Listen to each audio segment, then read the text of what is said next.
Welcome to St. Elmo. This is a ghost town that's a couple miles outside Buena Vista and just a really cool small settlement with a very rich history.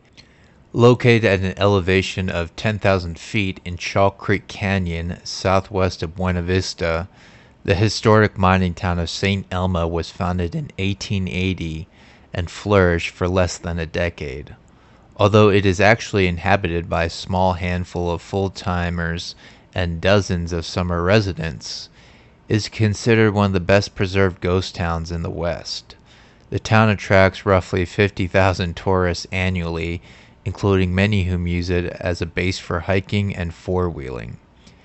In 1871, prospector Abner Ellis Wright became possibly the first to settle at the head of Chalk Creek Canyon, where St. Elmo was established. In 1875, he and his partner, John Royal, had discovered an unusually high-grade vein of silver ore on Chrysolite Mountain, 4 miles south of the future site of St. Elmo. The claim would be named the Mary Murphy and eventually became the most successful mine in the Chalk Creek district. Starting in 1878, the monumental Leadville silver strikes produced swarms of new prospectors in the Arkansas River Valley. By 1880, Chalk Creek Canyon was benefiting from the boom. That year, Griffiths Evans and Charles Seitz hired a surveyor to lay out a town site in the canyon called Forest City. That name was denied by the U.S. Post Office Department. However, because it was preceded by a forest city in California, and the town was renamed St. Elmo. The population of the St. Elmo area grew from a few prospectors in 1871 to estimates as high as 2,000 in 1881. The town was a dynamic place. New miners arrived around the clock to cash in on the bonanza. The Mary Murphy was extracting between 70 to 100 tons of silver and gold ore daily in 1881 and employed more than 250 men at the peak of production. With the rush of prospectors into the Chalk Creek area, St. Elmo's business district quickly took shape. The Denver Tribune observed, St. Elmo, a town of less than 6 months, has 2 sawmills, a smelter and a concentrator, 3 hotels, 5 restaurants, and several stores. Other new businesses and civic institutions began appearing, including a surveyor's office, a jeweler, an assayer, an attorney, a drugstore, a meat market, several saloons, a feed store and clothing store, a blacksmith, a city hall, a post office, a firehouse, and a pair of banks. Several good silver strikes were made in nearby Grizzly Gulch, and by 1883 the district had 50 producing mines. In the late 1870s, St. Elmo still had canvas tents, pine-covered dugouts, and earth-roofed huts at the mine sites. These were followed by unsophisticated cabins built on the most beautiful materials to be found, spruce logs. As time passed, some of the early log structures, crude and often drafty, were boarded over with siding. Still other structures remained log, but false fronts were added to make them look more impressive. The most refined buildings at St. Elmo were balloon-framed stores and houses, which used vertical boards attached at both the foundation and roof plates to support the walls. More complex masonry structures of stone or brick, designed by professional architects, were not built in the St. Elmo camp. Reporting on the early mining activities were the town's first newspapers. Beginning with the Rustler in September 1880, the paper was sold in 1881 and renamed the St. Elmo Mountaineer. Later, a mining paper called the Mineral Belt took the Mountaineer's place. The road from the Arkansas River Valley to St. Elmo and beyond had been widened from what were supposedly original game trails and Indian footpaths. In the early 1880s, the road could accommodate horse travel, ore wagons, and stagecoaches. J. L. Sanderson ran a fleet of passenger stagecoaches and freight wagons out of St. Elmo on the Chalk Creek and Elk Mountain Toll Road, the pioneer route to Aspen.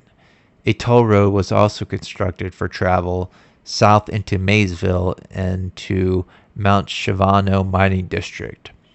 St. Elmo was soon large and successful enough for a railroad connection. In 1880, the Denver, South Park, and Pacific Railroad completed a line up Chalk Creek into St. Elmo's Fisher Railroad Station at the east edge of town, then proceeded with an ambitious and expensive effort to drive the 1,845-foot Alpine Tunnel through the Continental Divide southwest of St. Elmo. Completed in 1882, the tunnel cost $250,000 and opened a new trade route to the western slope. The Alpine's interior was lined with California redwood for durability in its cold and damp setting. St. Elmo's growth stalled in the late 1880s. Several factors conspired to prevent the town from becoming one of Colorado's richest mining camps. Even though it had early rail service, the town was 16 miles off the principal routes, and it had difficulty obtaining the outside financing that was critical for new exploration and mining expansion. Its ores were of lower grade than those of more successful mining camps, which meant that the extraction and refining processes were slower and more expensive. In 1890, a fire burned several buildings on the north side of Main Street and destroyed every business on the south side. After the fire, many St. Elmo residents packed up and left, and the town's population declined from 750 to 500 by 1891. The repeal of the Sherman Silver Purchase Act in 1893 dealt another blow to the struggling town. Even the best silver mines on Chrysolite Mountain were nearly abandoned, and like most of the silver camps, St. Elmo never fully recovered from the crash. Later in 1890s, new gold discoveries began to revive St. Elmo's faded economy, but in January 1898, a fire began and engulfed St. Elmo's commercial district. By the end of the year, some of the damaged structures had been rebuilt, but the town never completely regained what it lost. In 1905, the Mary Murphy was reopened under the ownership of an English syndicate, but precious metals mining declined in the years before World War I in favor of iron and other ores for the war effort. After the war, precious metals prices did not justify a return to full-scale mining in St. Elmo. The Alpine Tunnel had been abandoned in 1910, and in 1922 trains stopped running up Chalk Creek Canyon to the town. 4 years later, the Colorado and Southern Railroad pulled up the tracks despite the town's legal steps to prevent the action. With the tracks gone, the old rail bed on the south side of the canyon was converted into an automobile road. The Mary Murphy mine closed in 1936.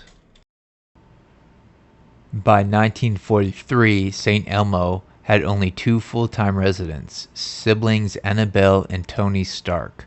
As others left, the Starks had gradually accumulated many of the town's remaining buildings and converted them to summer cabins for tourists.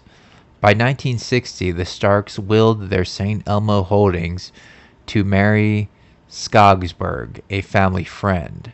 Subsequently, Skogsberg's grandmother, Melanie Millam, helped her family hold on to many of the better buildings in town, which became part of the Millam Family Trust. In addition, in the late 1950s, St. Elmo property owners began to care for public buildings such as the schoolhouse and the town hall.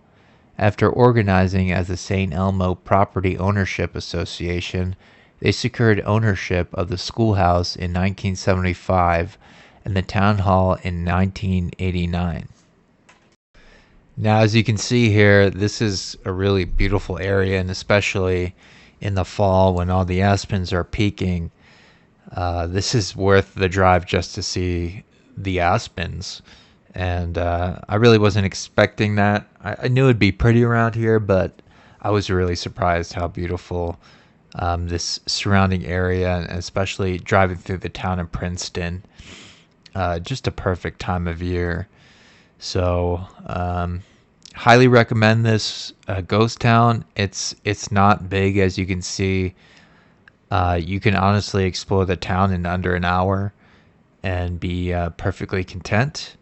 But there is a hiking trail towards the north end of town, and I don't know how far that trail goes, but I did see a couple people continuing up the mountain.